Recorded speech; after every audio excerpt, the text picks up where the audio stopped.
Ya, salam Sobat Wikanial dan siapapun yang menyaksikan acara ini. Salam humanis, inovatif, kreatif.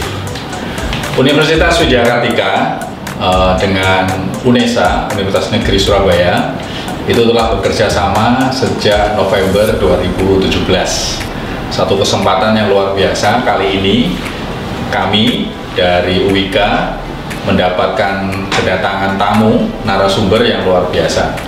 Topik kali ini kalau kita nanti sampaikan kepada Anda semua, bincang santai koridor ide. Ya, semoga itu selalu menjadi terngiang-ngiang untuk kita semua. Kita mau membicarakan satu topik yang menarik, yaitu apa? Akulturasi budaya. Kenapa kok itu jadi menarik? Kita tahu bahwa satu pergeseran atau pencampuran suatu budaya, baik itu dari budaya yang kita terima atau yang datang, kemudian dengan budaya-budaya lokal di Surabaya, itu sekarang menjadi satu fenomena yang menarik. Kebetulan sekali di UWK ini ada pendidikan Mandarin. Pendidikan Mandarin S1-nya terkait dengan segala pusat studinya itu mau membahas masalah itu secara spesifik. Dan kami undang juga kali ini ada Direktur Confucius Institute dari Universitas Negeri Surabaya yang sudah bekerja sama sejak 2017.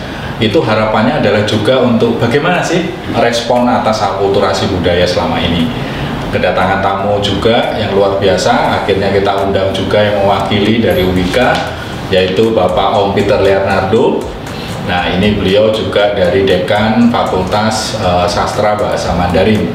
Kalau dari Confucius itu kita kedatangan langsung direkturnya, yaitu Bapak Catur Supriyanto PhD. Iya. Mari kita kasih aplaus untuk bapak-bapak ini. Ya. Baik, teman-teman semua. Untuk kali ini kita membahas tentang satu sesi yang sesinya lebih kepada akulturasi budaya. Nah, gitu ya. Saya mulai mungkin dari Pak Peter ini. Nah, Pak Peter. Kali ini saya bukan sebagai rektor, Pak Peter. Ya. Siap, Pak. Kita nggak ngomong ini sebagai apa ya? Kebiasaan, Pak. Kebiasaan. Ya, kali ini narasumbernya kebetulan bukan saya, ya. Jadi bapak-bapak semua ini luar biasa. Dan saya ingin mengajak kepada rekan-rekan Sobat Wikanial lebih kepada untuk berbagi ya, supaya kita bisa tahu banyak apa sih yang mau dikerjakan dengan akulturasi budaya terkait dengan UWK yang sudah bekerja sama dengan UNESA juga melalui Confucius Institute-nya. Nah, apa sih Pak sebenarnya akulturasi budaya itu kalau menurut Pak Peter? Akulturasi budaya adalah perpaduan ya Pak ya, perpaduan budaya dari budaya lokal atau tempat kita tinggal, lalu berakulturasi dengan budaya yang masuk ke tempat kita berada. Itu menurut saya adalah sebuah akulturasi. Nah, akulturasi itu kalau di Indonesia sudah terjadi cukup lama sekali ya. Cukup lama sekali, mulai dari budaya yang paling lama adalah budaya Belanda ya Pak ya. Belanda. Yang kita tahu budaya Belanda. Tapi sebelum itu, jauh sebelum itu, sebetulnya negara-negara lain juga ada masuk ke Indonesia. Ya, Portugal, India, Gujarat, ya, termasuk salah satunya juga Tiongkok. Jadi saat itu juga terjadi proses akulturasi. Kalau mau ngomong masalah akulturasi budaya Indonesia karena topiknya kita kedatangan tamu dari Confucius ya, berarti ada hubungannya dengan Tiongkok ya Pak ya? Ada hubungannya dengan Tiongkok. Nah, saya sedikit menyinggung masa-masa Laksamana Cheng Ho. Ya, Laksamana Cheng Ho datang ke Indonesia. Beliau membawa awak kapalnya, lalu berdagang, lalu juga menjalin persahabatan dengan Indonesia. Di situ juga membawa budaya-budaya dari Tiongkok ke Indonesia. Ya, termasuk mungkin salah satunya juga agama Muslim dibawa masuk oleh Cheng Ho. Gitu.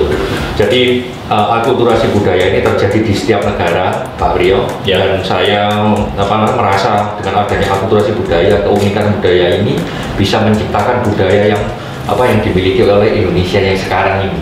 Yang baru. Dikatakan baru tidak baru, yang lebih dinamis gitu ya Pak. Itu Pak. Baik, terima kasih Pak Peter. Nah, masalahnya Pak Peter, Mungkin Pak Peter masih ingat pelajaran sejarah dulu ya?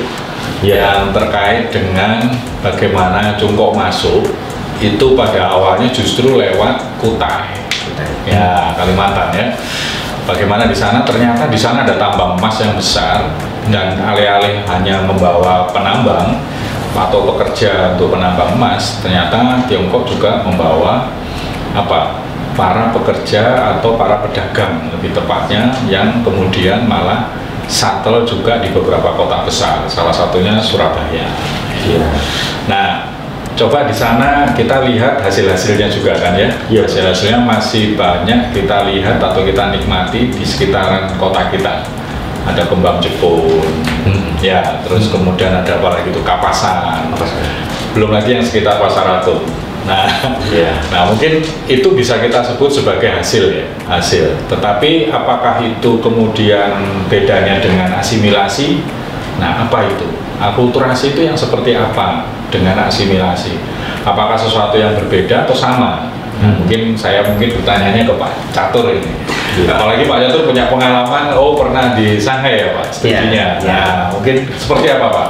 Atau jangan-jangan budayanya Cungkok sana dengan dibawa ke sini, ternyata ada kemiripannya. Apakah karena itu satu rumpun atau karena hal yang lain gitu ya? Monggo Pak, silakan. Jadi kalau saya melihat ini kan sepertinya ya seperti asimilasi. Ya, karena asimilasi. Saya melihat di sana itu hampir mirip dengan di sini. Jadi kayak kebudayaan apa, misalkan di sini kan ada barongsai, di sana ternyata ada barongsai. Ya. Pak saya pernah itu di dekat Jing'an Temple. Jing'an Temple itu kan tempat kota lama ya di Shanghai itu ya. Itu saya juga baca di masjid itu ada tulisannya masjid. Saya mikir ini apa masjid ini apa dulu memang bahasanya Cina atau bahasa saya kurang tahu. Tapi di sana memang ada tulisan masjid itu ada. Nah di sini ternyata juga kita memakai itu masjid juga ya. Juga sama masjid. Nah, itu kan iya ya. Dan ada bentuk bangunan juga hampir mirip juga ya, kayak masjid yang asli dalam arti masjid. Saya memang beberapa kali mengunjungi masjid-masjid yang ada di Shanghai ya, kayak di Jing'an atau di Teoshuyuan, ada yang yang lama itu yang mungkin yang sahabat Nabi dulu ya. Itu juga hampir sama dengan masjid yang di sini bangunannya.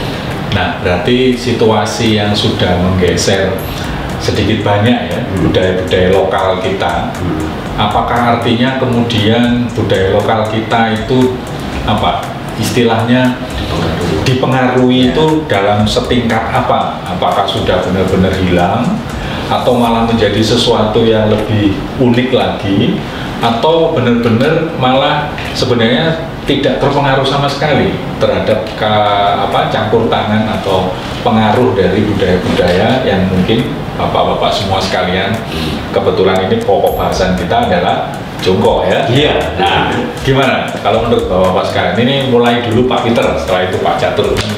Kalau saya melihat justru dengan adanya akulturasi itu lebih unik Pak Rektor. Malah lebih unik. Kita tidak meninggalkan budaya Indonesia asli kita, justru tambah lebih bervariasi dan lebih unik lagi kebudayaan itu. Katakanlah saya ambil contoh suatu kebudayaan itu budaya Cap Gomek Pak. Setelah ini makanan ya? Iya, makanan kan ya. Begitu saya ngomong jamnya.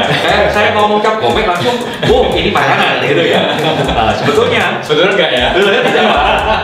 Nah, di Indonesia Cap Gomek ini identik dengan makanan. Tetapi sebetulnya ini Lantern Festival ya Pak. Jadi Lantern Festival, kebudayaan Lentera itu 15 hari Pak Rektor setelah perayaan Imlek. Setelah perayaan Imlek. Ya, katakanlah di Indonesia itu Lantern Festival itu kayak kupatan, betul ya? Setelah Lebaran. Pas Pak, 14 hari ya, 14 hari. Nah, sama. Nah, kalau di Tiongkok sana makannya nanti makan ronde Pak. Ya, ronde tapi di Indonesia ada kan ya Pak ya? Ada. Nanti kalau mau ngomong akulturasi ronde, nanti kita bahas ya. Tapi kita ngomongnya yang Lantern Festival dulu. Kalau di Cungkok sana makannya ronde, lalu dumpling, betul ya Pak ya? Nah, kalau di Indonesia saat itu perantau dari Tiongkok yang ke Indonesia, para pedagang itu, mereka juga kangen sama kampung halamannya. Lalu mereka berpikir dengan budaya setempat ini apa ya yang mewakili dari kayak Rundi. Sebetulnya Rundi itu kan memiliki arti berkumpul bersama keluarga. Bersama keluarga. Nah mereka lihat di Indonesia seperti Malaysia, Singapura itu ada kayak lontong. Nah lontong itu kan dari beras Pak yang dibungkus menjadi satu. Nah itu lambang kayak apa berkumpul menjadi berkumpul ya. Nah itu uniknya seperti itu. Justru apa namanya yang orang Tiongkok yang merantau itu lalu menciptakan namanya lontong cap gomeng yang sekarang kan juga kalau Bapak suka kok ya. Ya gimana Pak Catur? Ya jadi kalau ini benar-benar mewarnai kalau saya. Mewarnai ya. Bahasa yang tepat ya. Iya mewarnai. Jadi kita nggak ada misalnya oh ini Tionghoa sendiri, Jawa sendiri, Indonesia sendiri. Nah, tapi ini kan jadi kebinekaan kita. Nah, jadi kita mewarnai. Jadi kalau misalkan ada apa ya kesenian misalkan barongsai ya, semua orang Indonesia, orang Jawa itu kan juga pengen lihat apa sih barongsai gitu. Semua juga tertarik. Jadi itu tidak istilahnya kalau saya memakai itu adalah ya mungkin kita punya hiburan juga. Nah, hiburan terus mungkin ya seperti Pak kamu tadi sampaikan juga makanan terutama makanan semua yang ada di sini kan dia capje katanya nyari capje di sana itu juga capje sing iya bingung ya cari capje yang mana capje yang mana gitu itu saya juga bingung ya jadi ini kan juga kita ingin tambah wawasan, tambah keilmuan, tambah makanan, tambah mungkin cita rasa itu kan juga harus menentukan. Ternyata ada hal-hal yang unik yang malah mungkin dicari di sana. Dasar turunannya ada di sini, tetapi mungkin asal muasalnya dari sana itu bisa jadi ya. Bisa jadi. Sehingga akhirnya menjadi unik, menjadi mewarnai.